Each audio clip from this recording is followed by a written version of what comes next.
ناظرین گرامی، شداد کی بنائی ہوئی زمینی جنت دریافت کر لی گئی۔ امریکی سیٹلائٹ سے لی جانے والی تصاویر نے ماہرین کو حیران کر کے رکھ دیا۔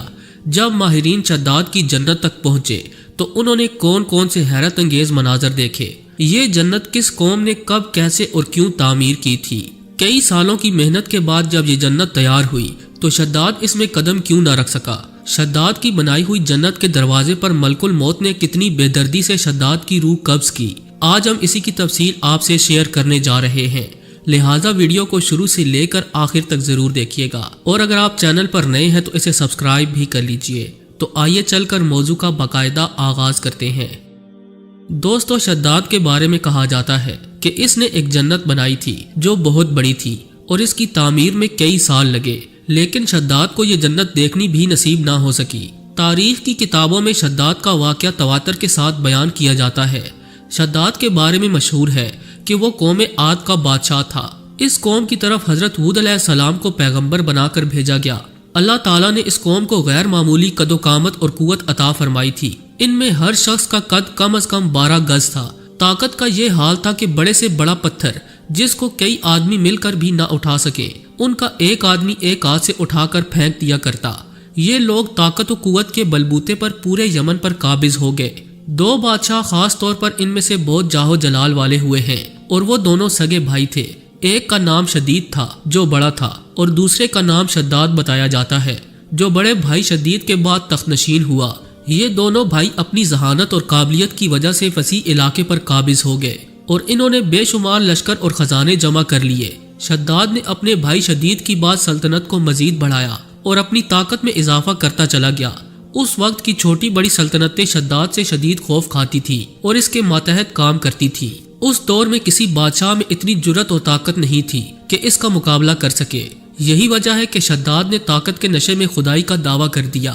دوستو، اس وقت کے علماء نے شداد کو سمجھایا اور اللہ کے عذاب سے ڈرایا تو شداد کہنے لگا کہ جو حکومت، دولت اور عزت اس کو اب حاصل ہے، اس سے زیادہ اللہ تعالیٰ کی عبادت کرنے سے کیا حاصل ہوگا؟ جو کوئی کسی کی خدمت اور اطاعت کرتا ہے، یا تو عزت و منصب کی ترقی کے لیے کرتا ہے یا دولت حاصل کرنے کے لیے کرتا ہے۔ مجھے تو یہ سب کچھ حاصل ہے، مجھے کیا ضرورت ہے کہ میں کسی کی عبادت کروں؟ سمجھانے والوں نے یہ بھی کہا کہ یہ حکومت اور دولت ایک فانی چیز ہے، جبکہ اللہ کی اطاعت میں اخروی نجات اور جنت کا حصول ہے، جو دنیا کی ہر دولت سے بہتر اور زیادہ قیمتی ہے۔ شداد نے پوچھا کہ یہ جنت کیسی ہوتی ہے، اس کی تعریف اور خوبی بتاؤ۔ نصیحت کرنے والوں نے جنت کی وہ صفات جو انبیاء کرام کی تعلیمات کے ذریعے ان کو معلوم ہوئی تھی، ان کو اس کے سامنے بیان کر دیا۔ تو شداد نے غرور میں آ کر کہا، مجھے اس جنت کی ضرورت نہیں، ایسی جنت تو میں خود ہی دنیا میں بنا سکتا ہوں۔ اس دن سے شداد کی مسلسل یہ کوشش رہی کہ وہ ایک ایسا شہر تعمیر کروائے جو ہر لحاظ سے جنت جیسا ہو۔ اس نے اپنے بھانجے زحاق، جو ایران کا حکمران تھا، اس کو پیغام بھیجا کہ جتنا سونا چاندی تمہارے پاس جمع ہے وہ فوراً میرے پاس بھیج دو۔ زحاق نے ایسا ہی کیا۔ شداد نے پورے ملک پہ اپنے کارندے روانہ کیے جو بہت بڑی مقدار میں سونا چاندی جمع کر کے لائے۔ شداد نے جنت بنانے کے لیے ملک شام میں سے ایک صحت افزا مقام کا انتخاب کیا اور ماہر معماروں کے ذریعے وہاں ایک مضبوط اور مستحکم فصیل تعمیر کروائی، جس کے اندر سونے اور چاندی کا محل تعمیر کروایا گیا اور اس کی دیواروں کو قیمتی جواہر سے سجایا۔ شداد نے شہر کے وسط میں ایک ایسی نہر بنوائی جس کے پانی میں سنگریزوں کی بجائے ہیرے جواہرات بہتے تھے۔ سونے کے ایسے درخت لگوائے جن کے خوشوں میں مشک و عنبر بھرا گیا تھا۔ جب ہوا چلتی تو مشک و عنبر کی خوشبو پورے شہر میں پھیل جاتی۔ دوستو، بیان کیا جاتا ہے کہ شداد نے محل کے چاروں طرف سونے کی اینٹوں سے 12,000 کمرے تعمیر کروائے، اور ہر کمرے کو یاقوت اور ہیرے جواہرات سے مزین کیا گیا، اور اطراف و جوانب سے خوبصورت اور جوان عورتوں کو وہاں لایا گیا جنہیں حوروں کا خطاب دیا گیا۔ یہ عظیم الشان جنت نما شہر 300 یا 500 سال میں مکمل ہوا، جبکہ بعض روایات میں آتا ہے کہ شداد نے یہ شہر 12 سال میں تعمیر کروایا تھا۔ کہا جاتا ہے کہ شداد کی عمر 900 برس تھی۔ جنت مکمل ہونے کے بعد شداد کو اس کی تکمیل کی اطلاع دی گئی۔ اطلاع ملتے ہی شداد بہت بڑا لشکر لے کر اپنی جنت کی جانب روانہ ہو گیا۔ ابھی اس شہر سے کچھ فاصلے پر تھا کہ اس نے ایک ہرن دیکھا جس کے پاؤں چاندی کے اور سینگ سونے کے تھے۔ ہرن کو دیکھ کر وہ لالچ میں آ گیا اور اسے پکڑنے کے لیے اس کے پیچھے اپنا گھوڑا لگا دیا۔ گھوڑا بھگاتے بھگاتے وہ اپنے لشکر سے جدا ہو گیا اور ویرانے میں پہنچ گیا۔ اچانک ہرن نے رک کر شداد کو پکارا اور کہا، شداد تو نے عالی شان محل تعمیر کر کے یہ سمجھ لیا کہ اب تو موت کے پنجے سے آزاد ہو چکا ہے۔ یہ سن کر شداد کا رواں رواں کانپنے لگا اور اس نے پوچھا تو کون ہے؟ ہرن نے جواب دیا میں ملک الموت ہوں۔ شداد نے کہا اس وقت تمہیں مجھ سے کیا کام ہے اور میری راہ میں روڑے کیوں اٹکا رہے ہو؟ ملک الموت نے کہا میں صحرا میں تیری روح قبض کرنے آیا ہوں۔ شداد نے کہا مجھے کم از کم اتنی مہلت دے دو کہ میں اپنی بنائی ہوئی جنت کو اپنی آنکھوں سے دیکھ لوں۔ ملک الموت نے اجازت نہ دی، چنانچہ شداد گھوڑے سے گرا اور مر گیا، اور اس کے لشکر نے ایک آسمانی چنگھاڑ سنی تو پورے کا پورا لشکر آنے واحد میں ختم ہو گیا اور اس کی بنائی ہوئی جنت اس میں موجود افراد سمیت زمین میں دھنس گئی۔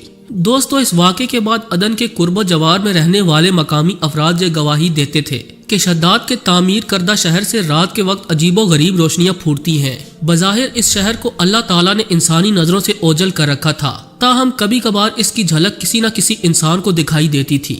کتب میں آتا ہے کہ حضرت عبداللہ بن کلابہ جو صحابی ہیں، اتفاق سے عدن کی جانب چلے گئے۔ اچانک آپ کا ایک اونٹ بھاگ گیا۔ آپ اس کو تلاش کرتے کرتے اس شہر کے پاس پہنچ گئے جسے شداد نے تعمیر کروایا تھا۔ جب اس کے میناروں اور دیواروں پر نظر پڑی تو آپ بے ہوش ہو کر گر پڑے۔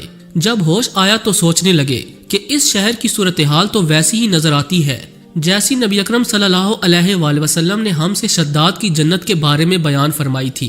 کہنے لگے یہ میں خواب دیکھ رہا ہوں یا اس کا حقیقت سے بھی کوئی تعلق ہے۔ اسی کیفیت میں اٹھ کر وہ شہر کے اندر گئے۔ اس کے اندر نہریں اور درخت بھی جنت کی طرح تھے، لیکن وہاں کوئی انسان نہیں تھا۔ آپ نے وہاں پڑے ہوئے کچھ جواہرات اٹھائے اور واپس چل دیے۔ وہاں سے سیدھے اس وقت کے دارالخلافت دمشق میں پہنچے۔ اہل علم حضرات سے اس بارے میں معلومات حاصل کی کہ کیا واقعی دنیا میں ایسا شہر بھی کبھی بسایا گیا تھا جس کی اینٹیں سونے چاندی کی ہوں۔ علماء نے بتایا کہ ہاں، قرآن میں بھی اس کا ذکر آیا ہے، مگر اللہ تعالیٰ نے اس کو لوگوں کی نگاہوں سے چھپا کر رکھا۔ علماء نے بتایا کہ حضرت صلی اللہ علیہ وآلہ وسلم نے یہ بھی فرمایا تھا کہ میری امت میں سے ایک آدمی اس میں جائے گا اور وہ چھوٹے قد اور سرخ رنگ کا ہوگا، اس کے ابرو اور گردن پر 2 تل ہوں گے، اور وہ اپنے اونٹ کو ڈھونڈتا ہوا اس شہر میں پہنچے گا اور وہاں کے عجائبات دیکھے گا۔ یہ ساری نشانیاں حضرت عبداللہ بن کلابہ میں موجود تھیں۔ دوستو، حال ہی میں امریکی حکام نے یہ دعویٰ کیا کہ انہوں نے شداد کی کھوئی ہوئی جنت دریافت کر لی ہے۔ عمان کے ایک علاقے کی سیٹلائٹ سے لی گئی تصاویر کو شہر ارم یعنی شداد کی جنت قرار دیا گیا۔ یہاں بڑے بڑے ستونوں والے محل موجود ہیں اور یہاں سے انتہائی نایاب اور قیمتی جواہرات بھی ملے ہیں۔ انہی شواہد کی بنا پر اسے شداد کی جنت قرار دیا گیا، مگر اصل حقیقت کیا ہے اللہ ہی بہتر جانتا ہے۔ جی تو دوستو، یہ تھی آج کی ویڈیو کیسی لگی کمنٹ کر کے ہمیں ضرور آگاہ کیجیے گا۔ ایسی دلچسپ ویڈیوز دیکھنے کے لیے ہمارے چینل کو سبسکرائب بھی کر لیجیے۔ آج کے لیے بس اتنا ہی، ملتے ہیں کسی نئی اور انٹرسٹنگ ویڈیو کے ساتھ، تب تک کے لیے اللہ نگہبان۔